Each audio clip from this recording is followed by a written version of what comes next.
में आप सभी का स्वागत है। मैं हूं सुमित। मार्केट्स में फिलहाल तो प्रेशर देखने को मिल रहा है। दिन के निचले स्तरों के आसपास ही मार्केट ट्रेड करता हुआ दिखाई पड़ रहा है। एज वी स्पीक 16,973 यानी कि डे लो पर मार्केट्स फॉर्मली कामकाज कर रहा है। 86 अंकों के आसपास एक गिरावट देखने को मिल रही है और 17,000 के नीचे बाजार बना हुआ है। निफ्टी के साथ साथ मिड कैप स्मॉल कैप दोनों इंडिसेस में अभी कामकाज जो है वो फ्लैटिश टोन पे हो रहा है। Mid cap index flat to positive और स्मॉल कैप इंडेक्स भी फ्लैट टू पॉजिटिव टोन पे कामकाज कर रहा है और 1/4% नीचे 1/4% नीचे निफ्टी बैंक ट्रेड करता हुआ दिखाई पड़ रहा है। वहां पर भी कुछ हद तक प्रेशर है। तो ओवरऑल मैक्रो साइड पे मार्केट्स में नजर डालेंगे तो बहुत ज्यादा कोई फायरवर्क नहीं है, लेकिन हाँ फेड का एक्शन है तो उससे ठीक पहले मार्केट्स थोड़ा सा कॉशियस होकर चल रहा है। दूसरा एक बड़ा इवेंट जो है वो है LIC का IPO भी, जहां पे एक बड़ी मनी फंड रेस करने वाला है LIC, तो उसका भी एक इम्पैक्ट देखने को मिला। एडवांस डिक्लाइन मोर लेस 55-45 का रेशियो आप कहीं देख पा रहे हैं।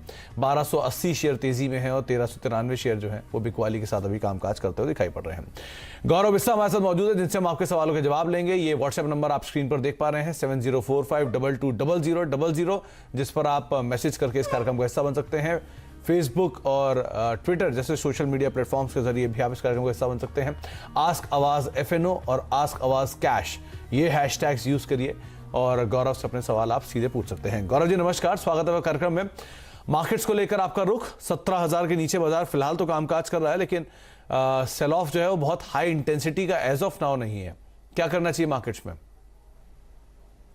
Good morning. देखिए निफ्टी की अगर बात की जाए तो एक दायरे में ही ट्रेड कर रहा है, जहां पे जो इसका 200 एक्सपोनेंशियल मूविंग एवरेज है डेली चार्ट्स पे 16,860 के करीब का, वो एक सपोर्ट के तौर पे उभरते आ रहा है। हमने देखा है कि 2 या 3 बार यहाँ से उछाल देखने मिली है। 17,250 पे 55 और 89 का एक एक्सपोनेंशियल मूविंग एवरेज का हर्डल है, तो एक रेंज में ट्रेड करता हुआ देखने मिल रहा है। अब बात की जाएगी इमीडिएट बेस पे तो 17,000 का अगर आप स्ट्रगल देखेंगे कॉल पुट का, तो वो हाईएस्ट वाई कॉन्सोलिडेशन में ट्रेड कर रहा है। तो ये दर्शा रहा है कि बेसिकली जो ऑन वेरी इमीडिएट बेसिस 16,940-950 ये इसका एक सपोर्ट रहेगा और 17,060-70 का एक रेशियंस रहेगा। तो ये एकदम इंट्राडे कहूँ या एक दिन का अगर दायरा कहा जाए तो ये वो है। रुझान जो है फिलहाल वो रेंज बाउंड का ही रहेगा। मैं नहीं समझता हूँ यहाँ पे कोई अग्रेसिव लॉन्ग या शॉर्ट के मौके हैं निफ्टी के अंदर। स्टॉक स्पेसिफिक बने रहिए, वहाँ पे आपको अल्फा देखने मिल सकता है। यहाँ पे अगर 16,950-60 के नीचे अगर आवली क्लोज अगर आता है तो और प्रेशर आपको बनता हुआ देखने मिल सकता है। ये जो रेंज है 100 पॉइंट के उसमें झूलता रहेगा। 16,950 के नीचे मार्केट अगर मूव करता है तो थोड़ा प्रेशर और बढ़ेगा, लेकिन हाँ अभी एक रेंज के अंदर एक दायरे के अंदर ही बाजार जो है वो शायद कामकाज करता हुआ दिखाई पड़े। चलिए अब सवाल जवाब का सिलसिला शुरू कर लेते हैं और बातचीत कर लेते हैं अपने पहले दर्शक से भी। हमारे साथ बातचीत करने के लिए अमित रावल अहमदाबाद से मौजूद हैं। रावल साहब नमस्कार, सवाल पूछिए अपना। नमस्कार sir, good morning. Morning Rawal साहब। Sir, I want to tell you that I am a big fan of yourself. Your fitness is amazing, sir. Thank you, शुक्रिया सर, शुक्रिया आपका भी बहुत बहुत शुक्रिया हमें देखने के लिए। सवाल पूछिए रावल साहब अपना। सर मुझे दो क्वेश्चन करना है। एक मेरे पास कोल इंडिया है जो 179 पे मैंने डे बिफोर यस्टरडे परचेस किया है 400 शेयर। ओके। और दूसरा मैंने केम्स परचेस किया है 2600 के ऊपर 100 शेयर। ओके। तो फंडामेंटली बहुत स्ट्रांग है, टेक्निकल अंडरस्टैंडिंग कर रहा हूँ, लेकिन somehow I don't know, we are extremely unnecessarily dependent on the US market. Any specific reason sir? वो अप जाता है तो हम अप जाते हैं, वो डाउन जाता है तो हम डाउन जाते हैं। Don't we have our own significance sir? Rawal साहब बहुत सारे सवाल हैं, थोड़े समय में इसी कोशिश करता हूं जवाब दिलवाने की। गौरव, इनका पहला सवाल कोल इंडिया के ऊपर है। 188 रुपए का मौजूदा स्तर है, मुनाफे में है, करीब 9-10 रुपए का मुनाफा इन्हें अभी हो रहा है। इसमें क्या करें? दूसरा कैंप्स को लेकर इनका एक सवाल है, वहां पर इनकी पोजीशन है, उसमें क्या करना चाहिए। तीसरा अमेरिकी बाजारों पर हमारी निर्भरता ज़्यादा है, ज़्यादा डिपेंडेंट हम उसके ऊपर, क्या ये पूरी तरह से सही है? क्या जवाब है आपके तीनों पे? देखिए पहले अगर कोल इंडिया की अगर बात की जाए तो यहाँ पे मैं इनको सुझाऊंगा कि एक बार के लिए आप पार्शियल क्वांटिटी बुक कर लीजिए, कॉस्ट का स्टॉप लॉस लगा लीजिए। इसका रीज़न सिंपल है कि 200 का अगर आप देखेंगे तो इस पर एक फेल्ड ब्रेकआउट देखने मिला था और फेल्ड जो है हमेशा ज़्यादा स्ट्रॉन्ग पैटर्न होती है। 200 के कॉल में भी कंफर्टेबल राइटिंग शुरू हो चुकी है। तो जब तक ये 200 के ऊपर क्लोज नहीं देगा, यहाँ पे स्टॉक जो है उसका रुझान जो है आइदर साइडवेज या बेरिश ही रहेगा। तो आप पार्शियल क्वांटिटी बुक कर लीजिए, थोड़ा पैसा बन रहा है। 170 आपका जो कॉस्ट है वो आपका स्टॉप लॉस हो जाएगा। रही बात कैंप्स की, तो अगर मैं कैंप्स के डेली चार्ट अगर देखूं तो यहाँ पे फिलहाल ऐसा कोई ट्रिगर मुझे नज़र नहीं आ रहा है कि मैं कहूँ कि हाँ बहुत अच्छा लग रहा है या आप इस पर बने रहिए। जब स्ट्रक्चर वीक हो वहाँ पे अगर आप लेते हैं तो it's more of a hopeful trade. तो मैं उसकी फेवर में नहीं रहता हूँ। स्टॉक जो है अपने 55-89 एक्सपोनेंशियल एवरेजेस के नीचे ही ट्रेड कर रहा है, तो यहाँ से एक बार एग्जिट करना वो बेहतर होगा। तो कैम से आप एग्जिट कीजिए। तीसरा जो इनका सवाल था, जो हमारी निर्भरता है यूएस मार्केट्स पे, तो उसका एक कारण ये है कि जो फ्लोज आ रहे हैं, आप हमेशा ये देखिए कि जिसके पास जो इन्वेस्टमेंट है, जो इन्वेस्टर्स है, उनका जो रुझान है वो हमेशा जो है वो हावी ही रहेगा। यहाँ पे अगर आप देखेंगे डोमेस्टिक जो है वो एफआईएस को इक्वली इन्फ्लुएंस कर रहे हैं। अगर आप एफआईएस की सेलिंग है अच्छे से अब्जॉर्ब भी हो रही है डोमेस्टिक के थ्रू, बट ओवरऑल अगर आप देखेंगे जहाँ पे सबसे ज़्यादा इन्वेस्टमेंट हो रहा है, हमसे 5-6-7 गुना बड़ा मार्केट है यूएस का, तो वहाँ पे अगर आप देखेंगे या उससे भी ज़्यादा 10 गुना मार्केट बड़ा है, तो वहाँ पे जो अप्स एंड डाउन्स वगैरह होते हैं, वहाँ पे जो पैसे का जो खेल होता है वो आपको डाउन देखने मिलता है। आपके जो स्पिल ओवर होता है आपको इमर्जिंग मार्केट्स के लिए भी, वहाँ पे अगर आपके मौके कम देखने मिलते हैं, तो जो आपके जो इन्फ्लोज है इमर्जिंग मार्केट्स के, वो भी टाइटन हो जाते हैं। तो वो हिसाब से जो है इंसान जो है बेंचमार्क देखता है। जैसे हम सेक्टर अगर देखते हैं तो उसके लिए हम निफ्टी को बेंचमार्क देखते हैं कि ऑटो है वो निफ्टी के कंपेयर में कितना अच्छा लग रहा है। उसी तरह से जो काफ़ी वर्ल्ड ओवर मनी है, मनी मार्केट जो मनी मैनेजमेंट जो हो रहा है, एएमसी जो हो रहे हैं, उनके लिए जो बेंचमार्क यूएस मार्केट्स का है, वो बेस के ऊपर उनके जो फ्लोज हैं वो डिसाइड होता है कि अगर ओवरऑल स्ट्रक्चर वीक लग रहा है तो हम लोग यहाँ पे फ्लोज को लेसन अप कर देंगे या वापस और फ्लोज बढ़ा देंगे। तो वो बेंचमार्किंग के हिसाब से जो है हम लोग की निर्भरता जो है वो यूएस मार्केट्स के ऊपर काफ़ी ज़्यादा है। तो रावल साहब, उम्मीद है आपके तीनों ही सवालों के जवाब हम दिलवा पाए होंगे, और हम भी घरेलू फ्रंट पर एक अच्छी कंजम्पशन ड्रिवन स्टोरी है, तो उसको भी आप भूले नहीं। भले हम डिपेंडेंट हैं अमेरिकी बाज़ारों पर, लेकिन फिर भी 140 करोड़ की आबादी की एक अच्छी कंजम्पशन भी है, तो उसको भी आप भूल नहीं सकते हैं। अच्छा, आगे बढ़ते हैं और कुछ और सवालों पर भी बातचीत कर लेते हैं। हमारे साथ राजेंद्र गोयल साहब मौजूद हैं गोविंदगढ़ से बातचीत करने के लिए। गोयल साहब नमस्कार, सवाल पूछिए।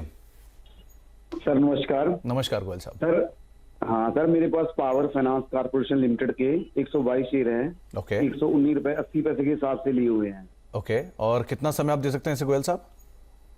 सर 2 महीने 2-3 महीने 2-3 महीने दे सकते हैं। ओके गौरव, 2 से 3 महीने का नजरिया है और 122 शेयर हैं, 119-120 रुपए के दाम पर आप मान लीजिए 3 रुपए पर शेयर का घाटा है, क्या करें अभी? देखिए, इनका घाटा बहुत ज़्यादा नहीं है। मैं कहूँगा एक बार आप एग्जिट कर लीजिए, बेहतर होगा, क्योंकि जो मार्केट है अगर आप देखेंगे ओवरऑल ऊपरी लेवल्स पे सस्टेन नहीं कर पा रहा है, प्रेशर बार बार बनते हुए जा रहा है। निफ्टी मिड कैप अगर आप देखेंगे तो वहाँ भी आपको प्रेशर ऊपरी लेवल्स पे देखने मिल रहा है। तो यहाँ पे आप वो स्टॉक्स को चुनिए जहाँ पे आउट परफॉर्मेंस काफ़ी स्ट्रॉन्ग है, या वो ये गिरते हुए मार्केट में काफ़ी स्ट्रॉन्ग ट्रेड कर रहे हैं। ये वो स्टॉक नहीं है। यहाँ पे अगर आप देखेंगे तो सभी मेजर मूविंग एवरेजेस डेली जो है उसके नीचे ही ट्रेड कर रहा है। जब तक स्टॉक 122-123 के ऊपर क्लोजिंग नहीं देता है, स्टॉक में जो रुझान है आइदर साइडवेज रहेगा या माइल्डली बेरिश रहेगा। तो वो हिसाब से मैं कहूँगा ज़्यादा बड़ा नुकसान इनको नहीं है। एक बार आप एग्जिट कीजिए, वो बेहतर होगा। एक बार को आप निकल जाएं, वो ज़्यादा बेहतर रणनीति रही। कोई भी तेजी मिल जाए, आपका लॉस और कम हो जाए, आप वहां से निकल जाएं, वो ज़्यादा बेहतर रणनीति रही। किसी और स्टॉक में आप एंटर कर सकते हैं। अमरावती चलते हैं, संतोष हमारे साथ मौजूद है वहां बातचीत करने के लिए। संतोष जी नमस्कार। नमस्कार पुनीत जी। नमस्कार संतोष जी, क्या सवाल है आपका, पूछिए। सर मेरे पास एक रिलायंस लिया हुआ है और एक मारुति लिया हुआ है। ओके, और दोनों में समय कितना दे सकते हैं आप? सर लॉन्ग टर्म के लिए लिया हुआ है। ओके, मारुति का दाम आपका शायद 6900 है। सर मेरा हाँ संतोष जी। सर मारुति मेरा 6927 पे लिया हुआ है, 150 शेयर। ओके ओके गौरव, इनका सवाल मारुति और रिलायंस क्वालिटी वाइज तो दोनों कंपनियों को कोई दिक्कत नहीं, लार्जेस्ट कंपनी और दूसरी लार्जेस्ट पैसेंजर व्हीकल कंपनी। तो 6900 के दाम पर खरीदारी है इनकी मारुति में, और रिलायंस में आज थोड़ा प्रेशर जरूर है 100% के आसपास, लेकिन फिर भी इनकी खरीदारी का दाम इन्होंने नहीं बताया। क्या करना चाहिए इन दोनों में लंबी अवधि के लिए? देखिए, अगर लॉन्ग टर्म का है तो बिल्कुल बने रहना चाहिए रिलायंस इंडस्ट्रीज के अंदर। यहाँ पे अगर मैं इनके वीकली चार्ट्स देख रहा हूँ तो स्टॉक जो है वो बार बार अपने 55 और 89 एवरेजेस के पास आती है, टेस्ट करती है और एक नया हाई बनाती है।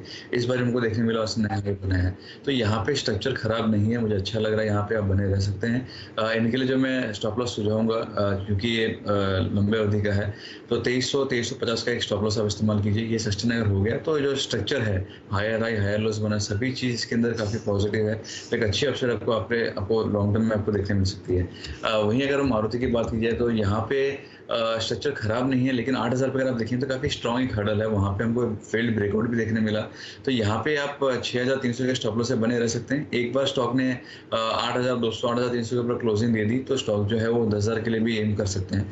तो दोनों ही अच्छे, जैसे आपने कहा कि अच्छे कंपनीज है, फंडामेंटली स्ट्रॉन्ग कंपनीज है, तो यहाँ पे आप बने रह सकते हैं। स्ट्रक्चर्स भी दोनों के खराब नहीं है। दोनों में आप बने रहिए, क्वालिटी वाइज कोई इशू नहीं है, स्ट्रक्चर में भी कोई दिक्कत नहीं है और लंबी अवधि का नजरिया है तो आपके पास नजरिए का भी कोई इशू नहीं है, तो आप आराम से बने रहें, वो ज्यादा बेहतर रहेगा। जितेश जैन उदयपुर से हमारे साथ मौजूद है बातचीत करने के लिए। जैन साहब नमस्कार, सवाल पूछिए। नमस्कार सर। नमस्कार जैन साहब।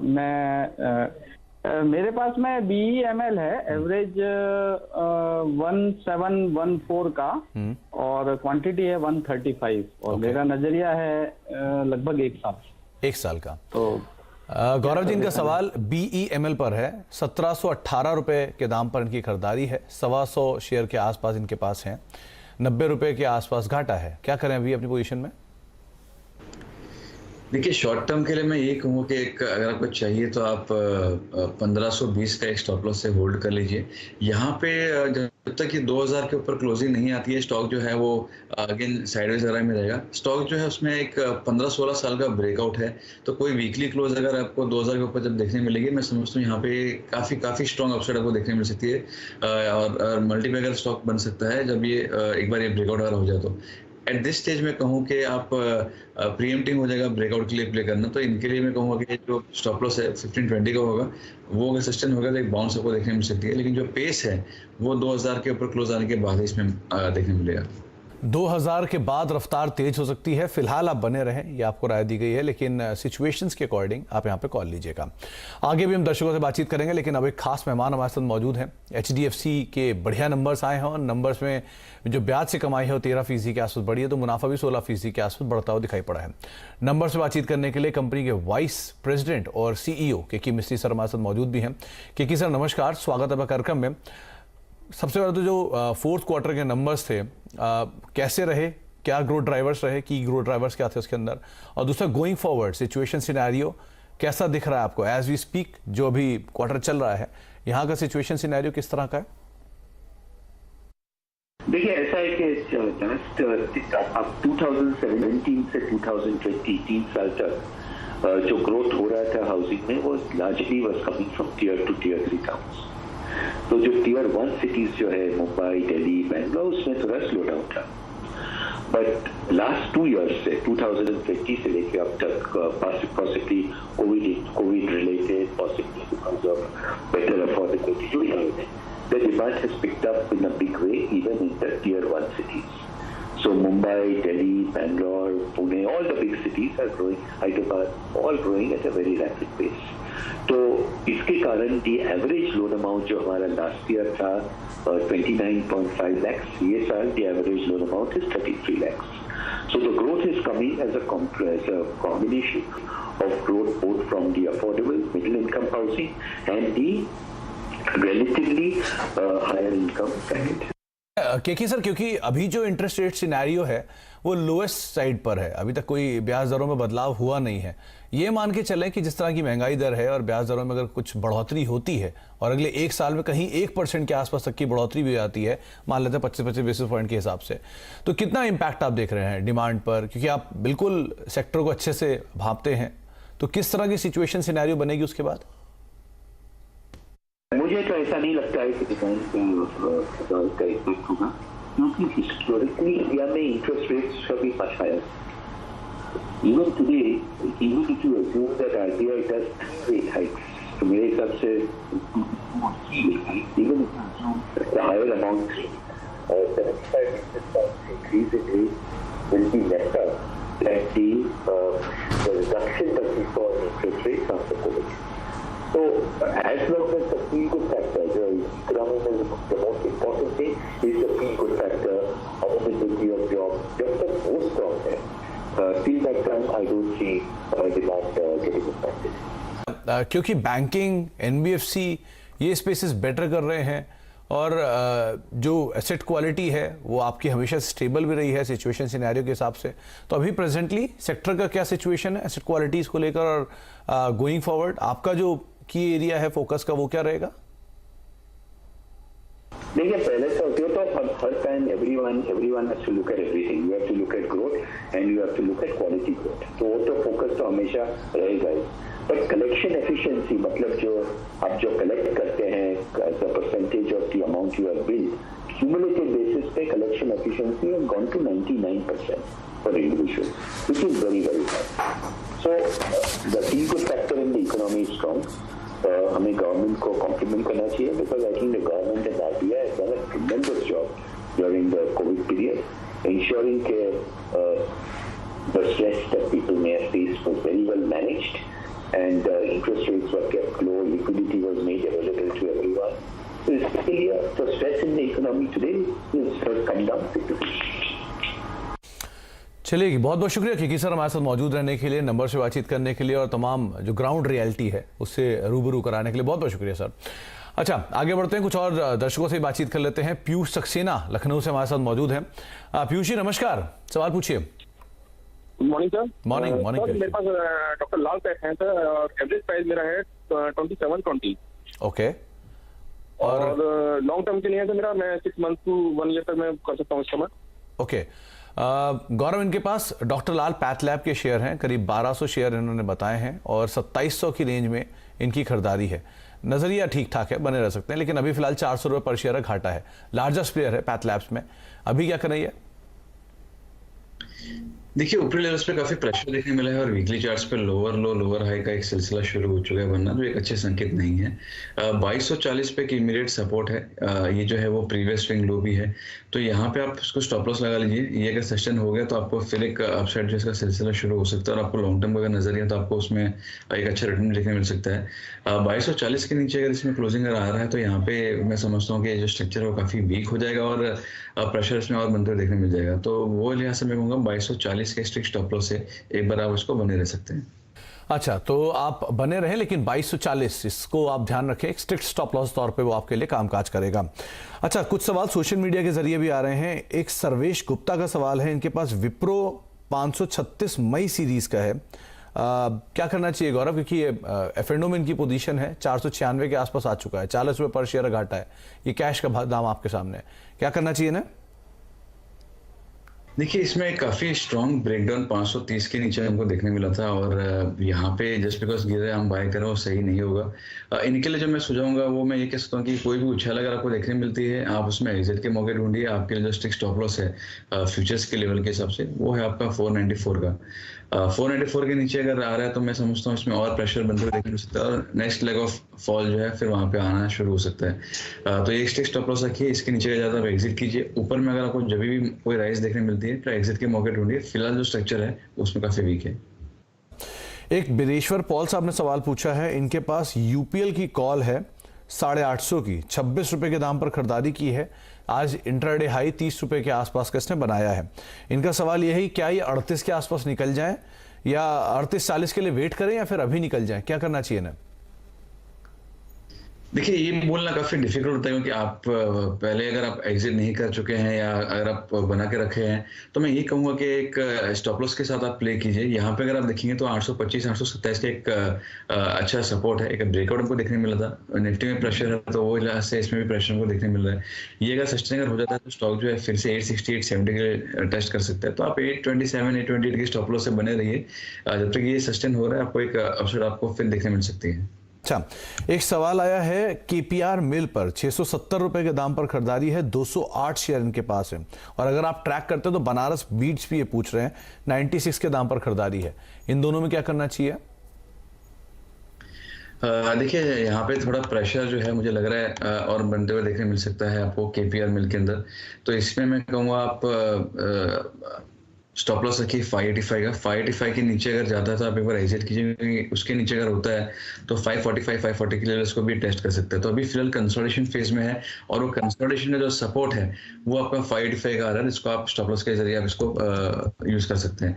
अब रही बात बनारस बेट्स की, अगर आप देखेंगे तो यहाँ पे चार्ट्स पे कुछ नहीं है, ट्रिगर नहीं है. एक रेंज में ट्रेड करा है जहाँ पे काफी स्ट्रॉन्ग हर्डल जो है वो आपको 113 के करीब देखने मिल रहा है और जो सपोर्ट्स आपको देखने मिल रहे हैं वो आपको 85-86 के करीब पे देखने मिल रहे हैं. तो वो हिसाब से मैं कहूँगा कि अगर आपको चाहिए तो आप 88 के स्टॉप लॉस से आप होल्ड कर लीजिए। ये सस्टेन अगर होगा तो एक स्पाइक आपको देखने मिल सकती है। जब तक इसके अंदर क्लोजिंग जो है 113 के ऊपर नहीं आएगी, स्टॉक जो है वो साइडवेज में चलता रहेगा। ओके, तो 113 के ऊपर क्लोजिंग, उसके बाद ही इसमें मूव है, वरना एक साइडवेज मूव आता हुआ दिखाई पड़ेगा। अच्छा, एक सवाल टाटा स्टील पर भी है कि यहाँ पर खरीदारी करना ठीक है स्टॉक में, या स्टॉक स्प्लिट का एडजस्टमेंट हो जाए उसके बाद खरीदारी करना ज़्यादा बेटर है? एक शेयर को 10 शेयर में विभाजित करने की बातचीत ऑलरेडी हो चुकी है, क्या करें इसमें? देखिए, मैं चार्ट्स को फॉलो करता था। मेरे लिए सबसे इंपॉर्टेंट रीजन कोई बाय या सेल या एग्जिट का यही होगा कि चार्ट से कुछ संकेत अगर देखने मिल रहे हैं या उसमें कुछ सिग्नल्स या इंडिकेटर्स कुछ दर्शा रहे हैं। तो एट दिस स्टेज अगर मैं कहूँ तो स्टॉक जो है ये भी काफी एक स्ट्रॉन्ग रेंज में कर रहा है। इसने 200 एक्सपोनेंशियल एवरेज से बाउंस किया है, जो है 1200 के करीब का। लेकिन ऊपरी लेवल्स पे अगर आप देखें तो काफी स्ट्रॉन्ग एक प्रेशर इसमें बना हुआ रहेगा। तो यहाँ पे अभी फिलहाल अवॉइड कीजिए। कोई डिक्लाइंस अगर आपको देखने मिलती है टुवर्ड्स 1230 1240 तो आप बाय कीजिए, और 1200 का आपका स्टॉप लॉस होगा। अच्छा, तो 1200 का एक स्टॉप लॉस रखा पोजीशन लॉन्ग साइड पे लेके जा सकते हैं। गौरव, जाते जाते बाजार दिन के निचले स्तरों पर है, 16,924 922 का लो है, उसी के आसपास बाजार कामकाज कर रहा है।